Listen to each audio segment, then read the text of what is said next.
Hai guys, welcome back again to my YouTube channel. My name is Kevin Saili. Di YouTube channel ini teman-teman akan menemukan informasi menarik seputar cryptocurrency. So if you trading crypto, make sure kalian subscribe channel ini.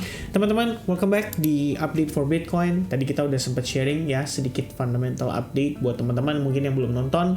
Boleh banget luangin waktu untuk nonton karena ini pembahasannya menurut saya cukup menarik ya. Saya juga ngeliat ada beberapa nice comment dari teman-teman viewers kalian. So I wanna say thank you di video update ini. Semoga update yang saya sharing di video terakhir ini benar-benar bisa menjadi sebuah support, mungkin menjadi sebuah dampak yang positif atau manfaat yang positif buat teman-teman sekalian. Oke, so di update kali ini kita akan start dari CPI. So basically ini adalah kondisi di mana seluruh mata ya tertuju pada kondisi CPI. Ini udah kita bahas pada video update kemarin di mana sebetulnya kalau misalnya CPI dirilis maybe di kisaran 8,5%, 8,6% sampai 8,7%, itu artinya kan sesuai dengan ekspektasi. Nah, kalau misalkan sesuai ekspektasi berarti big potentialnya ini kita berbicara soal kenaikan suku bunga ya, ada kemungkinan akan diturunkan dari mungkin di kisaran 0,75, keyakinannya market saat ini mungkin akan turun jadi sekitar 0,5%. Nah, semua tergantung, balik lagi tergantung data yang akan dirilis besok. Nah, mungkin di video update kali ini kita akan coba untuk bedah sedikit ya posisi daripada si Bitcoin. Kita akan munculkan kembali chart yang biasa saya gunakan supaya teman-teman punya gambaran seperti yang sama seperti kemarin. Mungkin ada sedikit update yang saya pengen sharing ke kalian. Jadi pertama adalah saya akan hilangkan dulu si Fibo 38,2 karena terlihat Fibo 38,2 ini tidak terlalu direspek ya. Basically kita beberapa kali coba naik turun di sekitaran level tersebut dan hanya terjadi jigsaw saja. Nah, yang saya pengen tunjukin lagi adalah sebetulnya guys, ini kalau kita lihat ya look closer, sebetulnya untuk closing hari ini tuh udah bagus banget. Dia membentuk semacam bull candle yang lumayan signifikan. Dia close di atas exponential moving average 55. Cuman rejection kembali terjadi, dan rejectionnya itu terjadi precisely di resistance yang terbentuk pada time frame daily, dan itu di kisaran 3.850 dolar ya. Nah, kalau misalkan kita lihat bagian pucuknya di time frame hourly itu kelihatan sampai dengan di 24.200 dan highest-nya itu di 24.600. Cuman permasalahannya adalah di daily kita closingnya itu nggak berhasil close di atas resistance tersebut. Jadi somehow kita tetap berarti terreject dari apapun yang menjadi resistance di kisaran level area ini ya. Nah, saat ini kalau kita lihat lagi, ini menurut saya agak dilema karena Bitcoin pada dasarnya sideways cukup parah, dan antara exponential moving average 2134 serta exponential moving average 55, atau kita bisa simpulkan juga terhadap si resistance yang terbentuk di sini. Kita mulai sideways dan cukup parah guys ya. In the end kita akan disuruh memilih ya between dia breaknya ke arah atas atau dia breaknya ke arah bawah, dan itu menurut saya sedikit banyak tergantung dari faktor CPI besok juga, rilis besok CPI ya, rilis data CPI besok ya, yang benar itu bahasanya. Oke. Nah, sekarang kita akan coba hilangkan dulu si indicator exponential moving average ini. Lalu saya akan munculkan sebuah chart pattern yang sebetulnya terbentuk, dan saya rasa teman-teman sekalian pasti setuju juga. Mungkin sebagian dari kalian udah ngelihat ini juga sebagai sebuah potensi rising wedge pattern ya. Jadi kalau misalnya di time frame daily kita bisa lihat clearly there is a rising wedge pattern terbentuk di sana. Di mana pada bagian atasnya sebetulnya itu masih ada potensi untuk kita bisa naik sampai 25.000 dolar, dengan catatan rising wedge pattern pada time frame daily ini tidak di break dulu. Kalau misalkan di break, then our next potential target itu akan berada di 21.200 ya. Di sini kita bisa lihat ada sebuah potensi resistance atau support yang terbentuk. Mungkin kalau misalnya kalian mau tambahkan di bagian atas ini juga nggak ada masalah ya. Jadi intinya range area tersebut ya between 21.500 sampai 21.700 itu juga bisa menjadi potensi untuk support di time frame daily. Cuman kalau misalkan time frame daily itu lumayan sering saya perhatikan ya, misalkan dia ngebuntut dulu habis itu close-nya agak di atas. Jadi case-nya itu seperti kondisi di sini ya, dia agak ngebuntut panjang ke bawah tapi akhirnya dia closing-nya di atas. Nah, ini adalah area yang menurut saya kita perlu pertimbangkan dan kita perlu lihat, terutama dari segi patternnya sendiri juga. Itu terbentuk sebuah pattern rising wedge yang manakala sebetulnya cenderungnya atau probabilitasnya itu adalah lebih ke arah turun gitu ya. Nah, tinggal balik lagi nih, faktor yang besok menentukan itu adalah CPI-nya.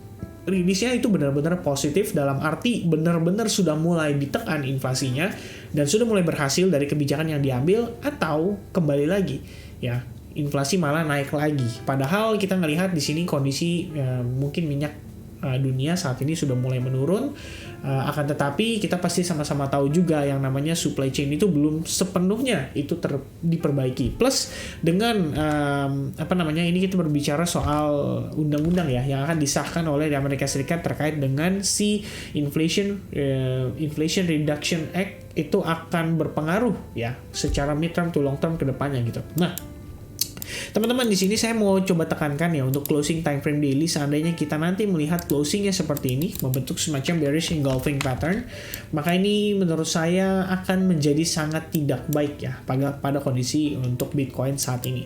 Basically kalau kita lihat lagi zoom in, ini sebenarnya ada sebuah sideways yang terbentuk ya. Jadi kita basically ini adalah ranging di kisaran area ini. Cuman kalau misalkan kita ngetes ke bagian bawahnya, itu secara nggak langsung kita juga sudah closing di bawah trend line-nya, yang artinya akan mengundang lebih banyak sellers untuk masuk. Jadi potensial nantinya movementnya seperti ini, break and retest, and then kita going to lower price, even lower sampai di kisaran 18.000 maybe atau 17.000 dolar ya. Pada dasarnya kalau saya bisa tambahkan, ini semua saya punya perhitungannya ya menggunakan Elliott Wave Theory sendiri. Which one? Nah, this one ya teman-teman. Jadi memang sebetulnya kalau kita lihat progres saat ini itu mencangkup wave 4-nya ya, dan kita juga sedang testing terhadap trendline yang terbentuk pada time frame daily ya, dimana trendline tersebut kalau saya adjust sedikit ya, ini kita posisinya lagi ngetes juga terhadap trendline itu. Jadi somehow area ini menurut saya merupakan area yang sangat penting untuk Bitcoin ya, menentukan arah ke depannya. Apakah dia benar-benar akan mampu untuk testing ke 25.000 bahkan sampai ke 27.000 dan 28.000, atau ya udah sebatas ini aja rebound yang kita bisa lihat, sebatas ini aja kemampuan Bitcoin untuk mantul naik ke atas, dan finally kita akan melihat dia back to rejection again ya. Dan memang sebetulnya kalau misalkan saya perhatikan ya, in the end, ini overall movement kita itu mencangkup 5 wave penurunan ya. Jadi 5 wave penurunan yang kita bahas itu adalah dari time frame weekly-nya. Jadi kalau teman-teman cek dari time frame weekly, kita udah pernah discuss tentang kondisi ini, dimana saya meyakini kita saat ini masih ongoing ya, menuju ke si wave corrective pattern. Jadi wave 4 kita tuh masih ada di bawah. Nah, kira-kira seperti itu teman-teman. Ini kalau misalkan ditambahkan, ya lebih kurangnya gambarannya seperti ini. Wait a second, ini adalah majornya, and then di sini wave 2-nya, and then potentially ini wave 3 dan 4, kemudian kita ongoing menuju wave 5 ya. Make sense sih, karena posisinya kita ngelihat ini kan major movement ya.